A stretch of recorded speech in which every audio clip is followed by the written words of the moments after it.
This podcast contains strong language and adult themes from the outset. Finding the funny. Finding the funny.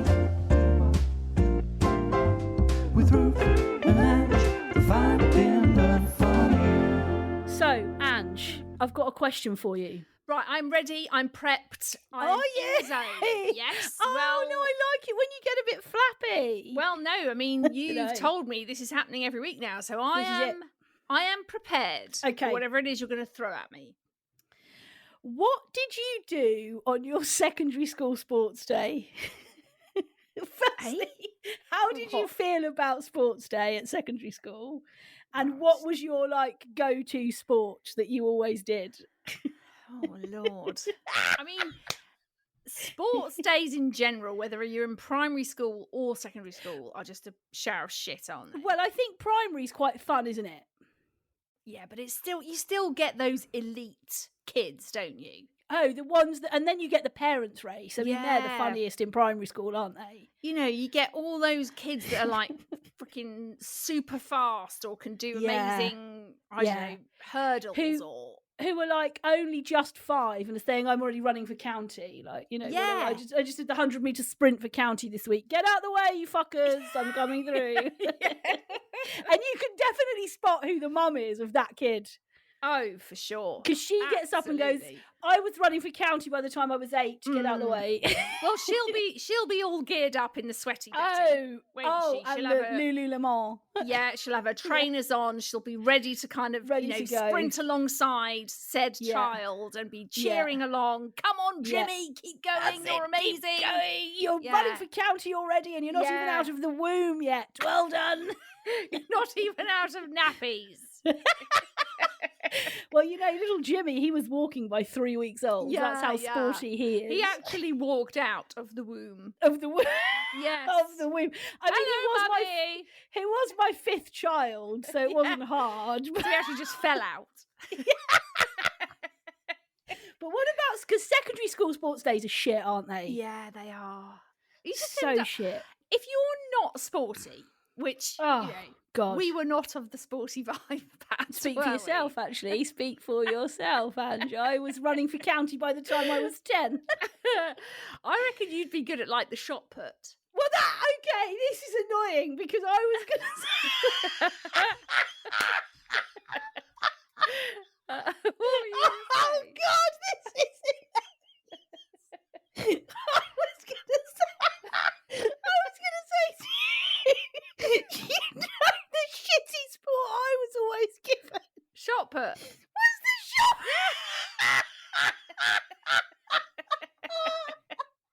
Yeah, I mean you are built for the shot put. Guarantee every single bastard year. Yeah. Who's gonna do right? Who's doing Patty. long jump? Who's doing Vicky? You're very slender. You've got long legs. And you're very long. jump, Mm. very long. Who's gonna do the 100 meters? Yeah, Matt, you're really fast. Who's gonna do the shot put, Ruth? You're perfect. Patty. for that.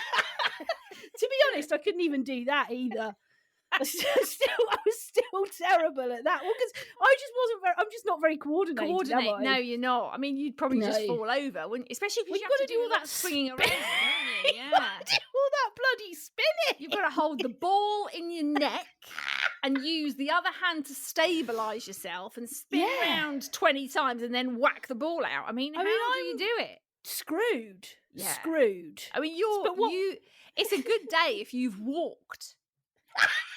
Not fallen over.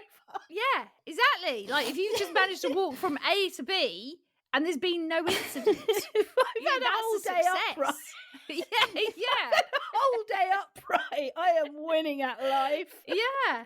Yeah, basically. What was your sport? What did you I do? don't know. I can't remember what. Do you know what? I reckon you'd have been quite good at the old long distance running.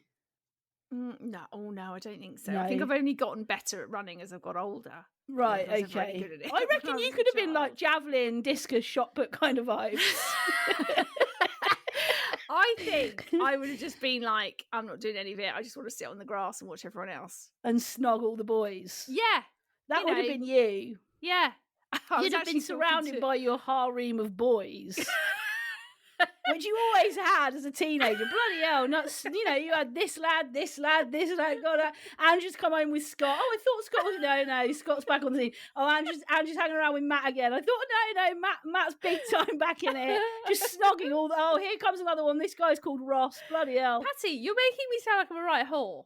Yeah, you are. You're a complete. You should wear hoop earrings. You're I was not a whore. I was not. Yes, you were. Oh my God, Ange. No. I was Do you want to go there? Out in that way. No, but you were snogging all the boys. Well, yeah, but there's nothing wrong with a snog, is there? No, I know, but what I'm saying is that you were the girl sat on the grass, just like, I'm not down for this. It's just got like Scott and Matt and Anthony and all these people just around me. I'm just going to sit here and snog them. There's me crying because I've got to do the shot put again. Well, Pats, I can't help it. I was actually talking to Joel the other day. Yeah. I can't remember what we were actually talking about now, but it was something to do with when I was younger. Yeah. And we must have been talking about like ex-boyfriends, whatever. And he went, yeah. Oh, is that one that we met at what's the thing? What do you call it? The thing that we go to with James for the films premiere. That's right, it. Yeah. Was that man that we met? No. At the and I went, no, that's Tone. This is another. Did you have a thing with Tone? Yeah. Oh God! You knew that? Hell. Did I? Yeah. Listen, Ange, you were hot stuff. I mean, you still are. But as a teenager, I mean, you were definitely the hottest, weren't you? Oh, I don't know. I don't think I was. Oh, there were hotter mate, have you girls seen than me. No, out of the three of us, I wasn't out of setting the the three bar of- that high. I wasn't setting the bar that high. God, pipe down, big head.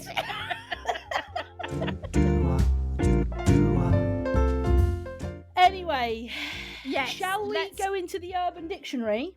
Yes, let's do the old Urban Dictionary. Okay, so this is my week this week to bring an Urban Dictionary. Yes, it is, Pat. So what do we got? What is a kilf? How are you spelling A that? kilf. K-I?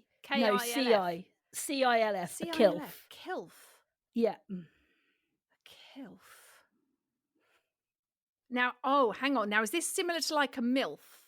Right, you're on the right lines, Ange. Right, okay. You are on the right lines. The last three words are I'd like to fuck. Fuck. So what is the C? C. Cowboy? No.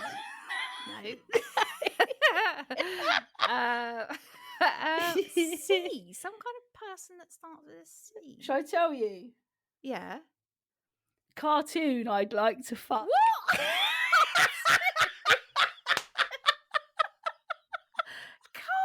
Now, obviously the most obvious one would be Jessica Rabbit, wouldn't it?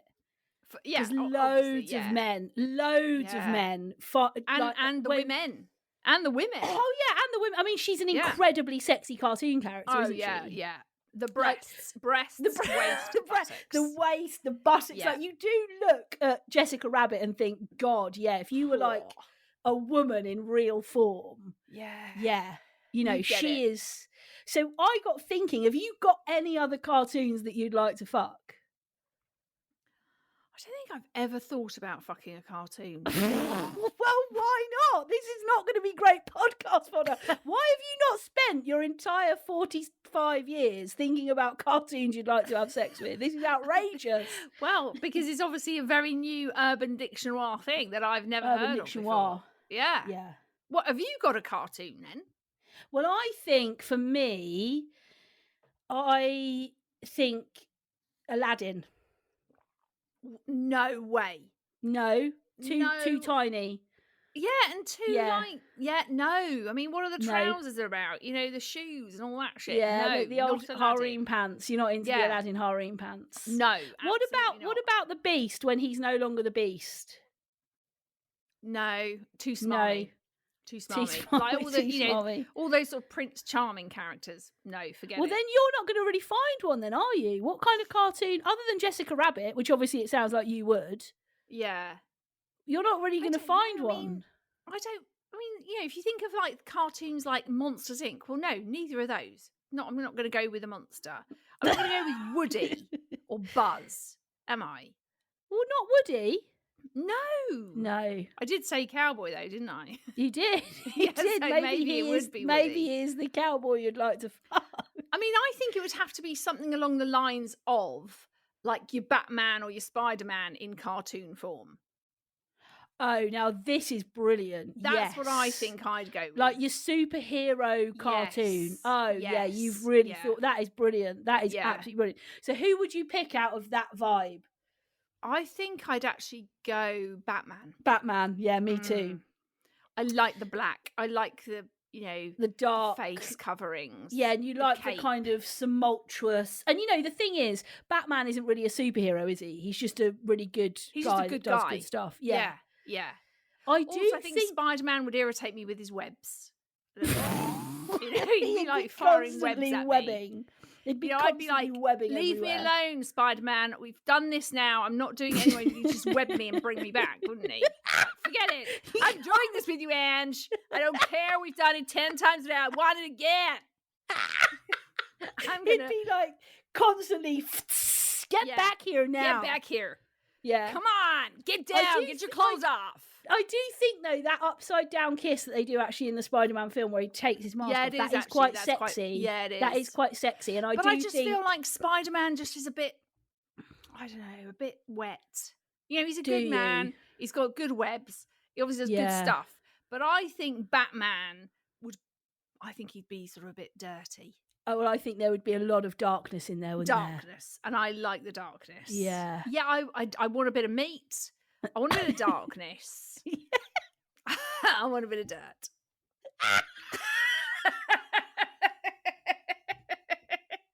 I want to get down and dirty. I want to rip that mask off of Batman and have him look me in the eyes. Yeah. Well, I thought that was quite a funny one, a kilf. That's a very good. Yeah, I have never heard of a kilf, but I was quickly on the right. Oh, path, you were. Yeah, you got there very quickly. And I think this is a good conversation. Like, I think I'd love to hear if any of our listeners have got any cartoon characters that they like. Was it Popeye? Popeye. Or maybe Tintin. That's another popular one, probably. Yeah. But yeah, if any of you have looked at cartoon characters, male or female, and thought, oh yeah, I would really, if they were like in real life form, I would absolutely love. What about the guy from Moana? What about him? He's quite. No, I think he would. No, not for the you. Big You're not guy, down for that. the big guy with the long hair. No. Yeah. No. You're Too not down big. For that. He's gone too big there. Too big. Yeah. Too big. Too big. muscly. Yeah. Too muscly. Yeah. Yeah. He's just huge, isn't he? Yeah. He is huge. I don't want anyone huge. Okay, so if you've got a cartoon character that you'd like to fuck that you've looked at a lot and thought, yeah, I want to go for this, there's loads of ways you can get in touch with us. You can find us both on Instagram. I'm at Ruth Corden. And I'm at Ange Corden. You can find us on Facebook. Just search Finding the Funny Podcast. Or you can send us an email, hello@ruthcorden.com.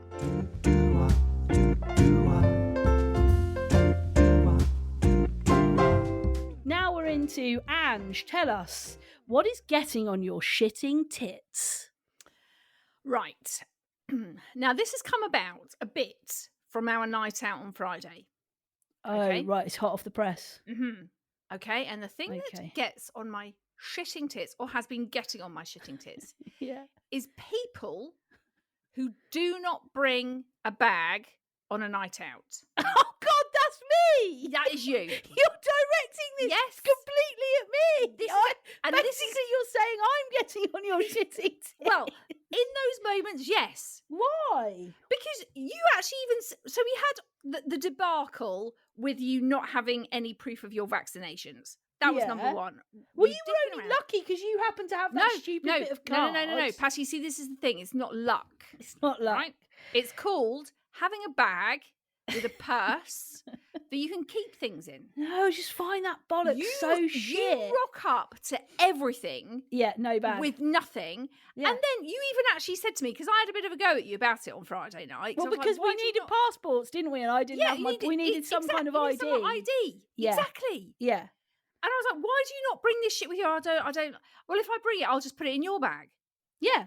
And I was like, no, you are not. I am the... No. And have to bring look, the likelihood is, Ange, we are a duo. We are the female Anton Deck. Yes, I did say that out loud. I did say that out loud. And what? We are now a duo, right? So I can just think, oh, I'll take my driving licence, whack it in my pocket. When I get there, Ange, can you pop this in your purse for me? Cheers, love. And if you no, I'm going to buy you a bag. No, right? don't bother. I have a little bag. You know the bag I have. It's just little. It goes over me. I know, but can I make a point here? Can I make a point here? Mm. This is another fat girl problem. Why? Why is it? Because, right, so crossbody bags do not look good on the larger lady. Right? They don't. Surely if you get one that's got a long enough strap. But that is the difficulty, Ange. Finding a plus size crossbody bag is difficult. It's hard. I'm going to find one. Well, if you find one, I'll wear it. Yeah. But what tends to happen is... No, but hang on. What tends to happen is I put a crossbody bag on and it sits above my hip and I look like a prick. Right. But I'd rather you look like a prick. No. And have your shit in your bag with you. No. Do you know why I've dropped a bag even more? Because you're a prick. No, Apple Pay. Yeah, see, since the introduction of Apple, why? Because it just basically means people like you just go, oh, I just need my phone. Yeah, I just need my phone. Lipstick, chewing gum, headphones. They all fit in my leather jacket pockets. I don't give a shit because we are living in a COVID world now, right? Yeah. You are going to have some kind of proof with you. Yes, you can have it on your phone. I've logged back into my app, so I've got it now. Right, fine. So, okay, that bit's sorted. Yeah. What about your ID? Well, this is where we could come into a sticky wicket. Exactly. But I'm not getting a bag just for the times I might need some ID. That's because you should carry it. You should just have it with you all the time. Just have your ID with you because you might get stopped by the police. Yeah, that might happen. You might try and get into a pub and they're like, you might get stopped by the police. Yeah. Exactly. That might happen. That might happen.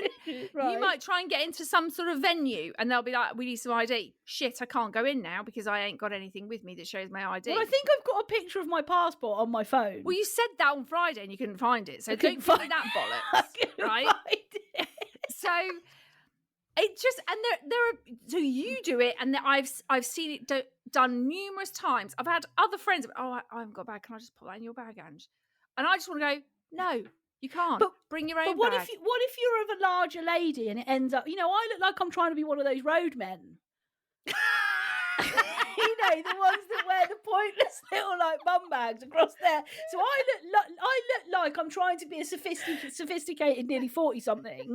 I end up looking like a roadman because the bag sits right above my hip. So then I'm like, well, this is bull. This is complete BS. I don't think you've done enough research into crossbody bags for the larger lady. Maybe I might just start wearing one of those bum bags crossbody. That's what I was thinking. I would actually find that quite entertaining if you actually had one of those bum bags.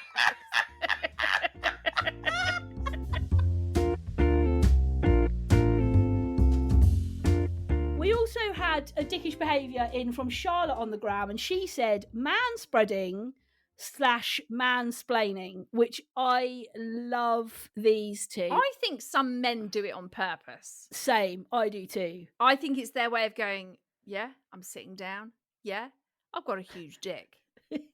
Yeah, I've got to spread my legs. Yeah, are you having a look? Yeah, all that sort of, check me out shit. I think a lot of that is. Yeah, I think there is a certain type of man, isn't there, that's like do it. That is sort of saying to you, this is my groinal area, and if I see you flash a look down there, that means I'm in. Yeah. And I'm actually going to open my legs wide to try and draw you in to my crotch. To my crotchal area. But mansplaining. Yeah. God, have you ever had a guy do that to you? I don't know if I probably have. I just can't remember. When it's like, I don't know, you're on a Zoom call or something and they're like, no, you need to press the camera in the... Yeah, I know. I've literally just come on the call. I haven't put my video on yet. I don't know if you can see it, Ruth, but there's a little camera down and you're going, yeah, I know where it is. I haven't... Yeah, you got to click that, because I don't know if you know, but that picture is of a camera, which means your webcam. Yeah, I know, mate. And it's when you say to them, "Yes, Yeah, I know. I'm a woman. I'm not stupid," and they carry on they explaining carry on. it. Yeah. I'm like, I've said I know 3 times. Again, I just think it's like this. It's just these massive egos that a lot of men have. Yeah, why are men so egotistical? I think it's the penis. I think that's what it is. I think the minute you've got one of those, that's it. Massive penis. I mean, you actually do genuinely think you're Bertie Big Bollocks. Yeah, that is exactly it. Yeah. And it's like if I've come to you as a guy and said, I don't understand this, can you help me to understand it? Fine. Yeah. Talk me through it. If you're explaining something to me and I go, yeah, John, I know. Yeah, no, John, I know. I used to work in that arena. I know about technology. Yes, John, I've got it. And they talk over you. Do you think I think it's predominantly around techno. Oh, definitely there's a big techno mansplaining vibe, isn't there? Yes. They think they are like some gods of techno. I think techno and football. Yes. Yeah. Or sport. Techno and sport. Yeah, techno and sport, that would probably be it, wouldn't it? Yeah. You know, like, I love it when I meet girls who know more about football than the guys they're talking to. And then the guy says something like, I don't know, Phil Foden plays for Everton. And they're like, no, he doesn't. He plays for Man City. And you're just like, oh, God. Yeah. God, this is embarrassing. This is embarrassing. You didn't know that. Oh, my God. Yeah. And I'm a woman. Yeah. I don't even have a dick. When you see women really cut men down on sport, I just think, I love that. I love that so much. I mean, to be honest, when you see women cut men down on anything, it's really fucking It's very good, funny. isn't it?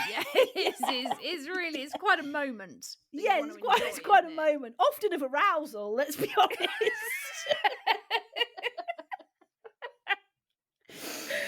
Oh, yeah, very. But I'm with you, Charlotte. Manspreading and on planes is the worst. Or in the theatre. God, if you sit next to a guy in the theatre that cannot close his legs, like, or on the train, you know, all those trains and shit. That's another place where they're all out. Horrendous. They're all out in force. They're all out with their groins out.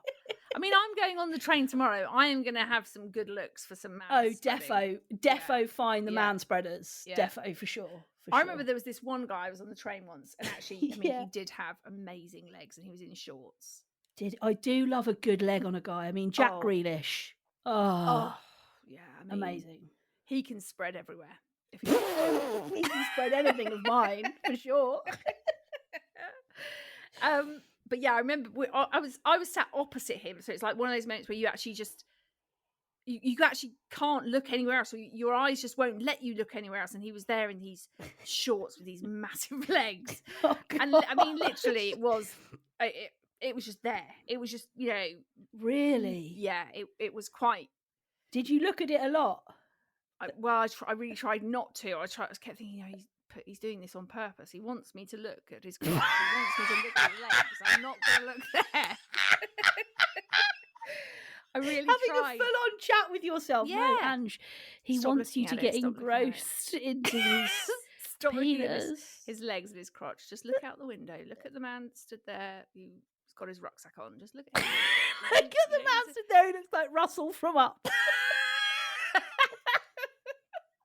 Keep your eyes firmly fixed on him, Russell. Yeah, yeah.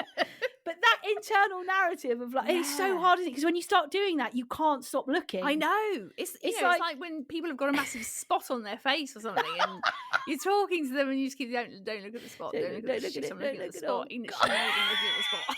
You know, that's all. And I think as much as like the man on the train, you know, I mean, he was a good looking guy, but he knew. Do you think he knew he was a good looking guy? 100%. Oh, God. He was fit, but you know it. Yeah, exactly that, Pat. Exactly. Which I think is why internally I was thinking, do not look. No, because you don't want to give him the satisfaction, do you? I know what you're doing, mate. I know what you're doing on this train in your shorts. You're trying to get me. You're trying to get me engrossed. Yeah, I'm not doing it. I'm not doing it, Jeffrey. Today, okay, I'm not doing it. He sat there thinking satisfaction with every erection. And you're thinking, no, Jeffrey, actually, I'm more into Russell from Up, so fuck Yeah. you. I like rucksacks. I like rucksacks. Amazing.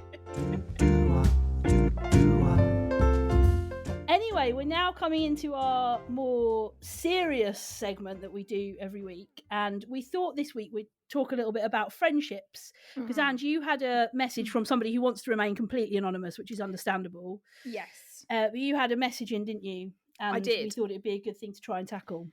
Yeah. So, I had this message through from someone on the gram.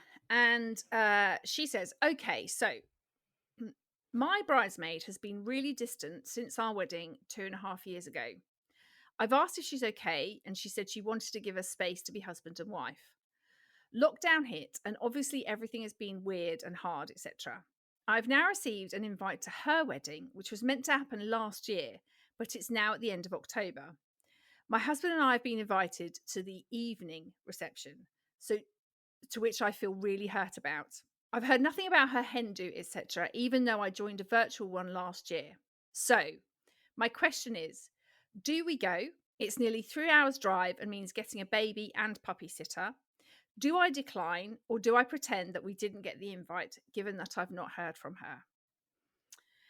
And yeah, we just thought that was I think that's a dilemma and an issue that probably happens a lot. In friendships, and it's so tricky. I think especially with like weddings and stuff. I think that it's just such a difficult space, isn't it?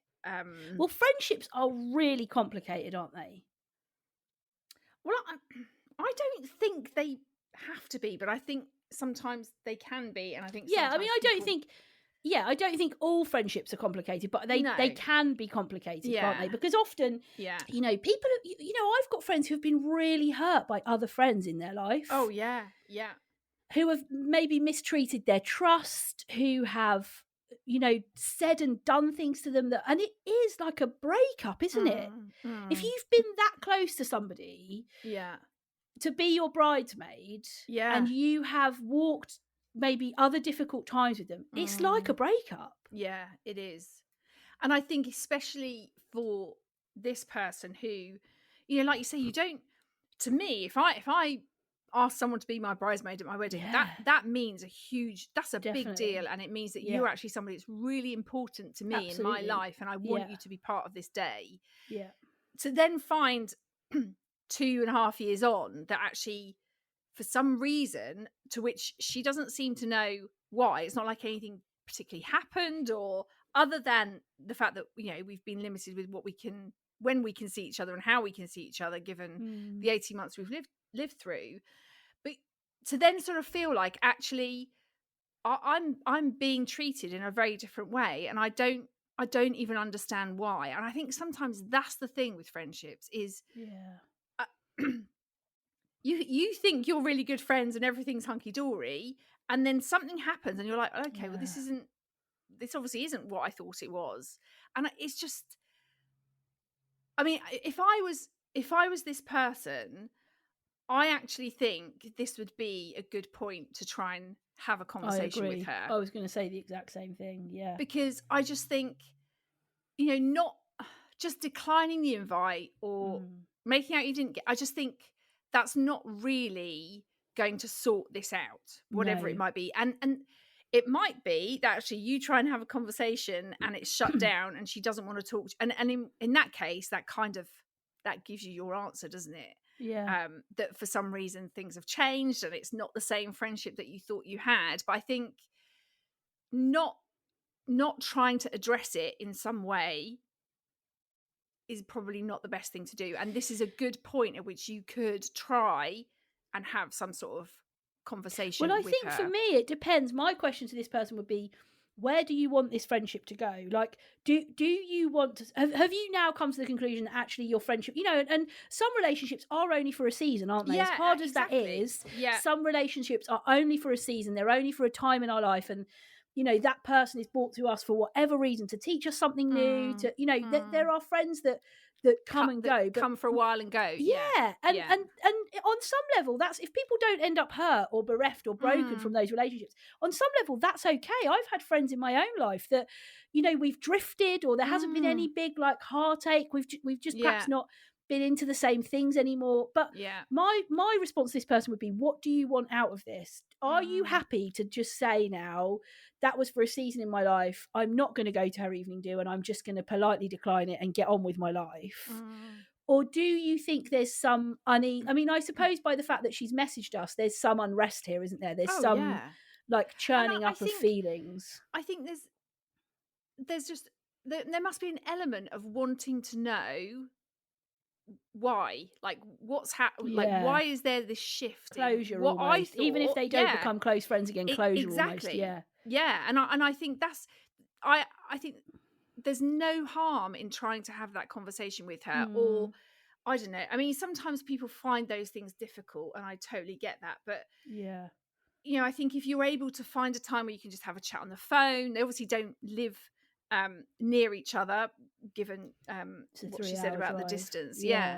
But having a chat on the phone, or even, I mean, sometimes I think sending an email, or although sometimes that feels, but I think it's a good way of being able to write down and articulate like how you might have felt over the last couple of years, and feel a bit hurt by the the change in your friendship. And is there, sometimes I think that is easier to do that if you don't feel you can actually kind of confront or have an open conversation with whoever this person is. But I just think you deserve to try and understand what's happened or what's changed. And, it might be that actually, like you say, things have just changed and you've drifted a bit, and it's not the friendship it was, in which case that is your closure, and you just go, okay, that's fine. That's how it is. I'll move on. But I think not knowing sometimes hurts more, than because closure is so important, isn't it? Like, in any relationship that's been significant to us, the sense of having stuff tied up, or even when marriages end, I've heard friends say, well, we went to couples counselling, and it was the best thing we did because it gave us both some closure and an opportunity. We went our separate ways. It didn't, in inverted commas, save our marriage, but it left us in healthier places. So I definitely think, as human beings, we like closure. But and I would love to say, to this person, if you feel confident enough to get back in touch with us once you've tried to resolve this and let us know how it pans out, we would absolutely love to hear from you on our socials. Like, if you decide that you'd like to share it with us, kind of the outcome, we'd love to know what happens. And I think there'll be so many people that will have had similar experiences, similar situations. Like you said, we've all had those friendships that haven't quite been what we thought they were, or things have changed. It is. Really, and I think painful. Kind of to know, like you said, Pat, if she feels able to, I'd love to find out. It would just be really nice to know how that does kind of resolve itself. Now, Ange, quickly before we go, we've got to ask. We've said this will be also an accountability space. Talk to us about your therapist. Okay, so I have a little bit of news. Yay! So I have made contact with 2 out of the 3 because I can't find the flipping details of the 3rd. Right. And I am speaking to one of them tomorrow. Okay. Were any of them the one I gave you? No. Oh, screw you. I'd actually forgotten about that one. Screw you. Well, you can give me those details again, because it's good to have a little bit of a. Oh, it is. It is good. It is good to. Yeah, it's good to have a few. So, amazing. So you're speaking to someone tomorrow. Tomorrow, and I'm waiting. I haven't heard back from this other one yet, because there was one lady I called and then sent her a text, and the other lady I've emailed. I can't wait to hear next week how the conversation with this woman goes tomorrow. And I'm not actually going to ask you not because I don't care. I'd love to phone you tomorrow and find out how it went. But some things we should say for the podcast, shouldn't we? Yeah. Footpod. And also, it's been really nice, actually, because quite a few of our sort of listeners or people that Yay, follow have kind of amazing. given me, Ange, have you done anything about that yet? Ange, don't forget you need to sort that therapy out. Yes. And it's just, it has Well been. done, crew. Well done, crew. It's really, and they've been so lovely in the way that, you know, like one lady said, Amazing. like, it'll be the best thing you do. It'll be Yeah, the best thing you it do. will. You just It will. make sure you do it and take Yeah. that time for yourself. So Oh, thank it's single-handedly the best self-care I've ever given myself. you. Yeah. It really is. Yeah. In a very weird, like, it's painful. Like, it's not, if you use your therapy sessions well, it's by no means easy. It's not like doing a face No. mask or having your nails done. Like, Yeah, it is deep, like, work that you, but the difference you will feel in yourself is unreal. And it's, you know, in the process of it, in the middle of it, I sort of liken it sometimes to squeezing a spot. You know, when you get to that bit with the spot where you want to stop, and it's just before all the like pus is about to come out, and it hurts so much. You're like, I've got to stop this, but if you stop it, it's going to get worse, and the spot's not going to go away.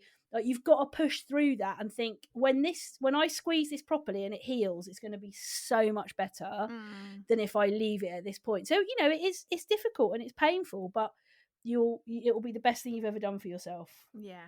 No, I'm in the right zone. Yes, mate. And I'm very grateful to those of you that have just dropped me a little message and given me a little nudge, because that's been very helpful to me. We have the best listeners, don't we? We have the best listeners. We're so lucky. We really do. We are. Anyway, look, we've got to the end of another episode, haven't we? We have, mate. Can't believe it. Job done. There's loads of ways you can get in touch with us. You can find us both on Instagram. I'm at Ruth Corden. And I'm at Ange Corden. You can find us on Facebook. Just search Finding the Funny Podcast. Or you can send us an email, hello@ruthcorden.com. But we hope you have a fabulous few days. And we will be back next week helping you to find more of the funny.